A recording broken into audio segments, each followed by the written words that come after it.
এই পৃথিৱীত যিমানবোৰ বেদশাস্ত্ৰ আছে সকলোবোৰ সংগ কৰি ৰাখি প্ৰভুৱে নিশ্চয় মোক কৰিছে অৰ্পণ দেউৰীষি প্ৰভুৱে নিশ্চয় মোক কৰিছে অৰ্পণ ঘৰতে ঠিকেই ভাবিছে দেউৰীষি প্ৰভুৱে নিশ্চয় মোক কৰিছে অৰ্পণ কিন্তু নহয় দেউৰীষি সৰস্বতী আৰু যিমানবোৰ জীৱ জন্তু আছে সকলোবোৰ সংগ কৰি ৰাখিবলৈ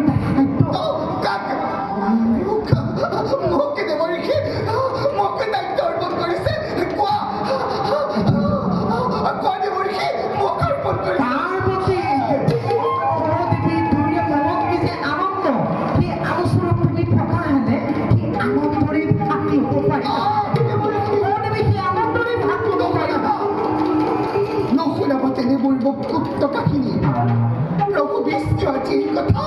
কিয় কুপুতে ৰাখিছে কি মই তোমাৰ পত্নী নহয় দেউৰীষি নাৰী হাস্যময় নাৰী লাস্যময় কিন্তু নাৰী সময়ত ধৰিব পাৰে শক্তিমূৰ্তি মোৰ অবিহনে বিষ্ণুৱে সমগ্ৰ সৃষ্টি ৰক্ষা কৰিব পাৰিব